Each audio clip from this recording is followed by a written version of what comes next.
Hello friends, welcome to our Sayali fashion designer channel आणि मी आहे सायली। तर तुम्हा सगळ्यांचं आपल्या आजच्या नवीन अशा छानशा व्हिडिओमध्ये मी खूप खूप मनापासून स्वागत करते। तर कसे आहात तुम्ही? नक्कीच मस्त आणि मजेत असणार आहात आणि आपल्या आजच्या छानशा व्हिडिओला सुरुवात करूया। सो बघा, मग आज खरं तर मी तुमच्यासोबत खूपच सुंदर अशी लेटेस्ट ट्रेंडिंग न्यू लुक मधली ब्लाउज डिझाईन शेअर करणार आहे। ऍक्च्युली आपल्याला बऱ्याचदा त्याच डिझाईन बघून कंटाळा येतो किंवा साडीनुसार सुद्धा कशा पॅटर्नची डिझाईन बनवावी ब्लाउजला, त्यानुसार आपला ब्लाउज अजून सुंदर दिसेल। आणि खरं तर ना साडीचं लुक हे आपल्या ब्लाउजवर डिपेंड असतं, त्यामुळे मग ब्लाउज डिझाईन कशी आहे, ब्लाउज किती छान डिझायनर स्टिच करतोय हे सुद्धा तेवढंच इम्पॉर्टंट असतं। तर आज जी काही डिझाईन मी तुम्हाला सांगणार आहे त्याची संपूर्ण कटिंग आणि स्टिचिंग मी तुम्हाला अतिशय सावकाश स्टेप बाय स्टेप आणि खूप काही महत्त्वाच्या फिनिशिंगच्या टिप्स अँड ट्रिक्स आहेत सांगणार आहे, जेणेकरून तुम्हाला आपला आजचा हा व्हिडिओ बघून अशी छानशी डिझाईन बनवणं खूपच सोपं जाईल। त्याचबरोबर याची पद्धत इतकी सोपी आहे की बाय चान्स जरी तुम्ही कुणी नवीन शिकत असाल तरी सुद्धा तुम्हाला आपला आजचा हा व्हिडिओ बघून अशी डिझाईन बनवणं खूपच सोपं जाईल। ठीक आहे, सो चला मग वेळ न घालवता आपण आपल्या आजच्या छानशा व्हिडिओला सुरुवात करूयात आणि आपला आजचा हा व्हिडिओ तुम्ही स्किप न करता पूर्ण नक्की बघा, जेणेकरून तुम्हाला आपला आजचा हा व्हिडिओ बघून तुमच्या साडीला ब्लाउजला खूप सुंदर असं लुक येईल आणि ही डिझाईन बनवणं सुद्धा खूपच इझी जाईल। ठीक आहे, सो चला मग आता आपण स्टार्ट करूयात। तर हे बघा, इथे तुम्ही बघू शकता की हा आहे ब्लाउज पीस।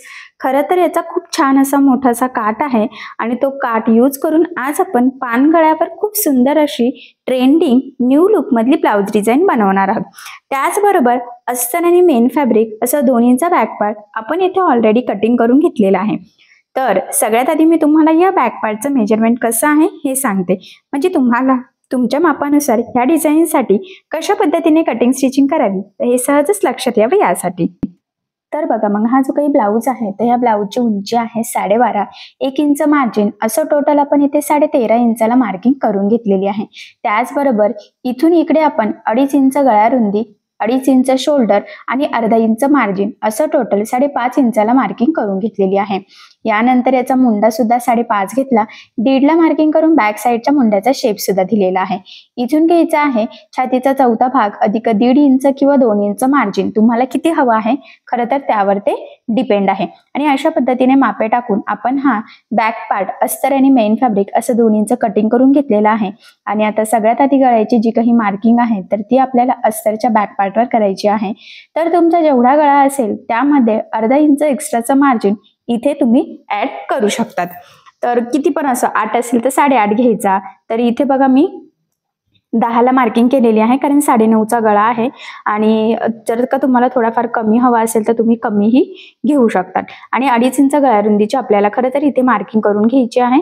तर मी मार्किंग करून घेतली। यानंतर आता पट्टीच्या सहाय्याने आपल्याला इथे हे पॉइंट जॉईन करून एक बॉक्स ड्रॉ करून घ्यायचा आहे। खरं तर ही आपली बेसिक स्टेप आहे, तुमचा गळा कुठलाही असो सगळ्यात आधी आपल्याला या पद्धतीने एक बॉक्स ड्रॉ करावा लागतो आणि तो ड्रॉ केल्यानंतर जो काही आपला मेन गळा असतो म्हणजे खरं तर त्याची आपण मग मार्किंगला स्टार्ट करत असतो।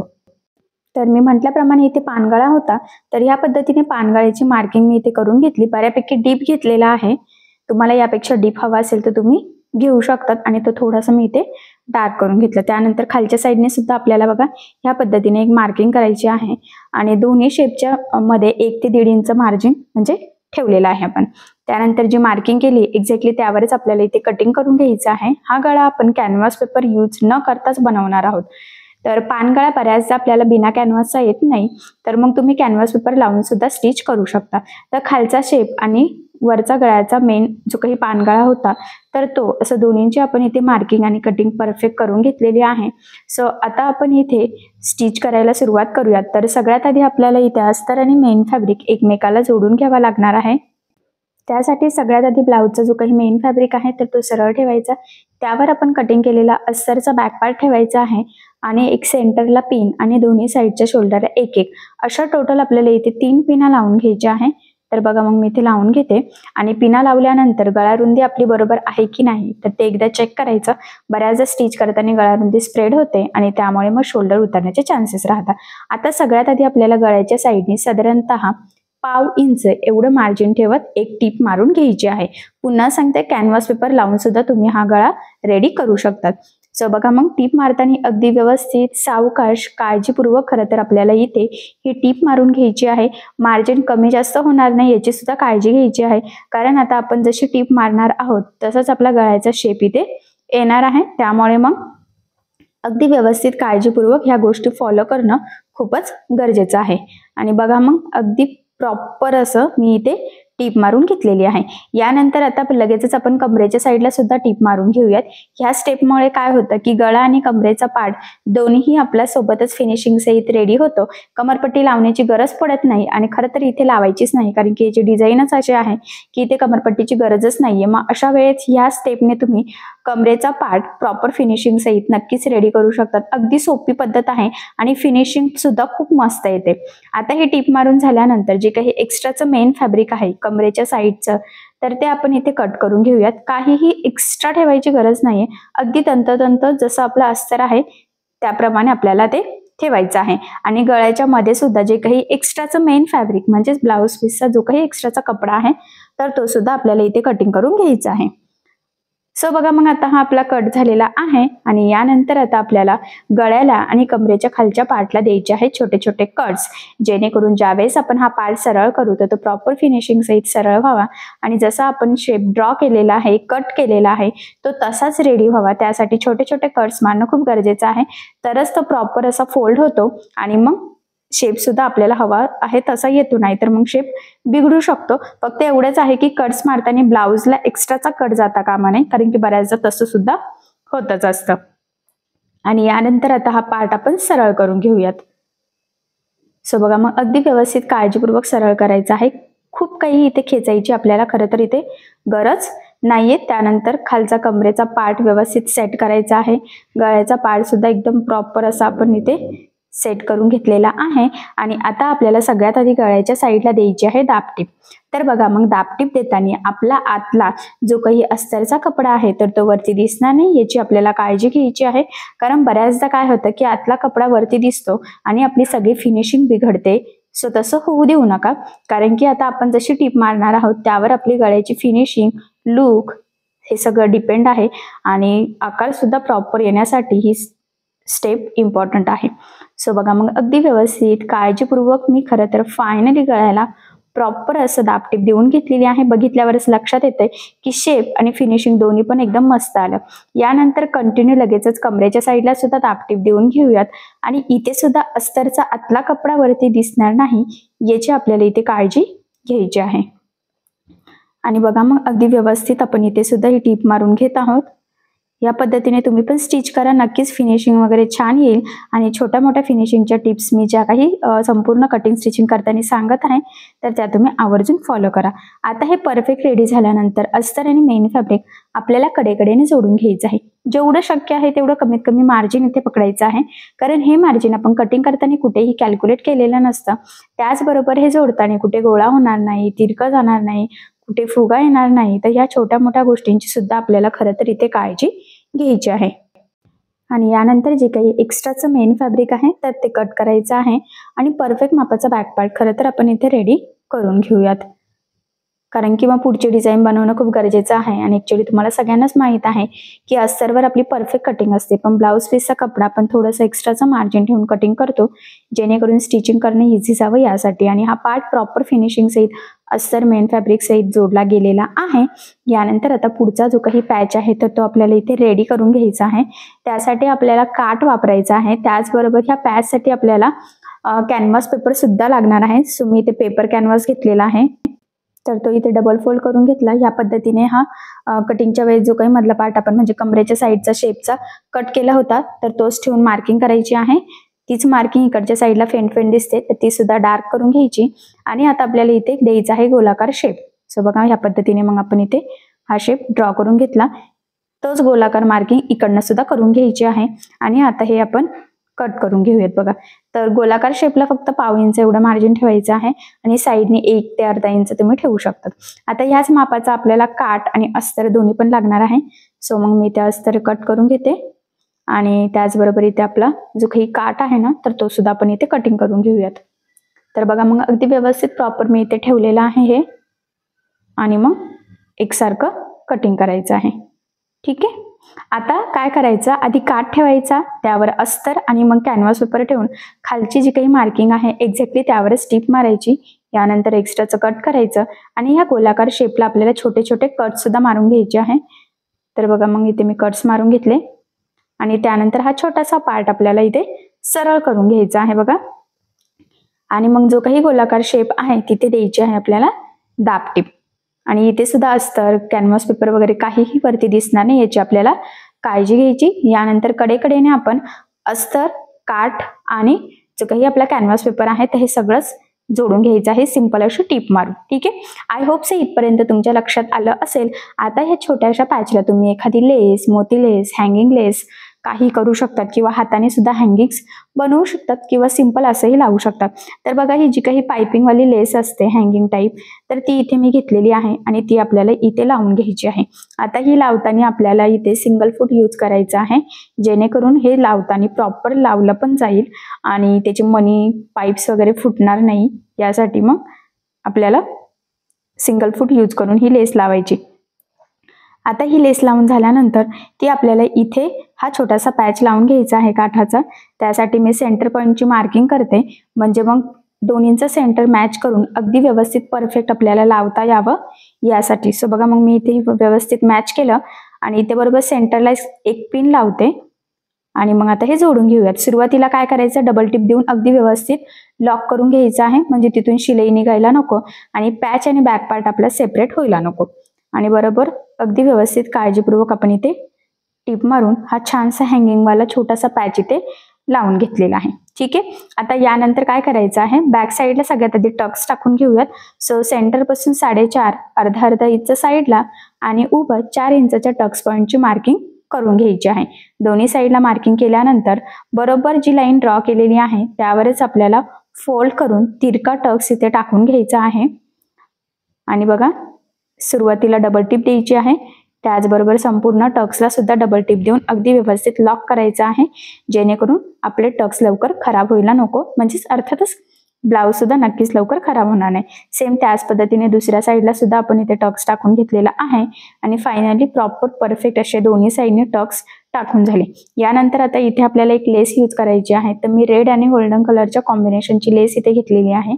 खरं तर इथे तुम्ही तुमच्या आवडीनुसार कुठलीही लेस लावू शकतात, गोल्डनही लावली तरी चालेल, पण कसं नाही याचा काठ रेड आहे, सो त्यामुळे मग कॉन्ट्रास्ट लेसने ह्या डिझाईनला अजून सुंदर लुक येईल असं मला वाटलं, म्हणून मी ही लेस यूज केलेली आहे.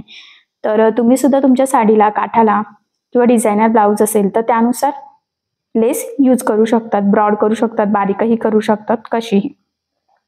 आणि जो काही पानगळ्याचा टोक आहे तिथे आपल्याला ती लेस अगदी व्यवस्थित थोडीशी फोल्ड करून तिरकी लावून घ्यायची आहे, जेणेकरून आपला गळ्याचा आकार मेंटेन राहावा यासाठी. कारण बऱ्याचदा काय होतं की आपली लेस प्रॉपर लागली जात नाही आणि मग गळ्याचा शेप सगळा बिघडतो, सो तसं होऊ देऊ नका.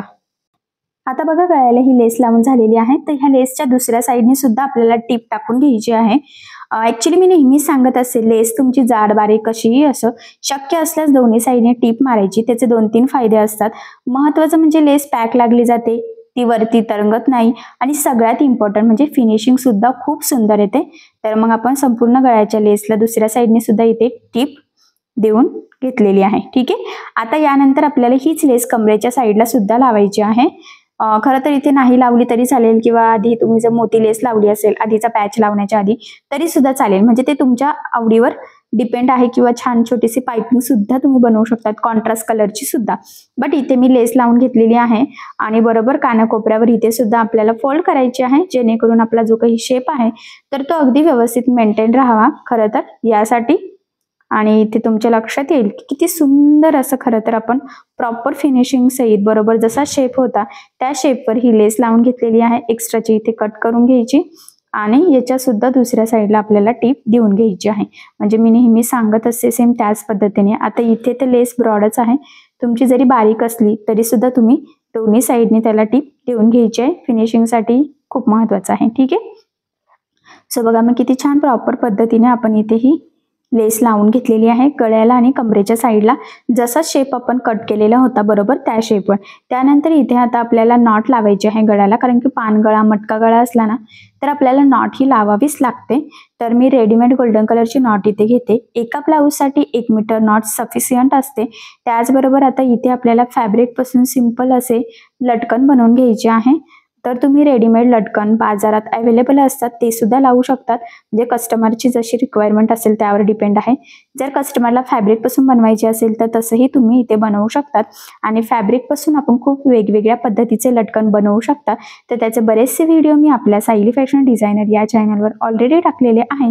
त्या चॅनलवर जाऊन तुम्ही सर्च करून नक्कीच ते लटकन डिझाईन्स बघू शकतात. पण आज सुद्धा आपण अगदी झटपट होणारे जे काही लटकन बनवणार आहोत तर त्याची पद्धत सुद्धा खूप सोपी आहे आणि खरं तर दिसायला सुद्धा ते लटकन खूप छान दिसतं. एक रेडी झालेलं आहे. सेम त्याच पद्धतीने दुसऱ्या साईडचं सुद्धा लटकन आपण इथे रेडी करून घेऊयात. मी म्हटल्याप्रमाणे पद्धत खूप सोपी आहे आणि दिसायला सुद्धा छान दिसतं. असं फुलाच्या पाकळी टाईप दिसतं. तर तुम्ही सुद्धा असं नक्कीच करू शकता. ठीक आहे. सो फायनली दोन्ही पण आपले इथे फॅब्रिक पासूनचे सिंपल झटपट तयार होणारे लटकन रेडी झाले आणि आता बरोबर ते मॅच करत सेंटर पासून आपण इथे कट करून घेऊयात. आणि शोल्डर पासून साधारणतः 2.5 ते 3 इंच खाली आपल्याला ते लावून घ्यायचे आहे.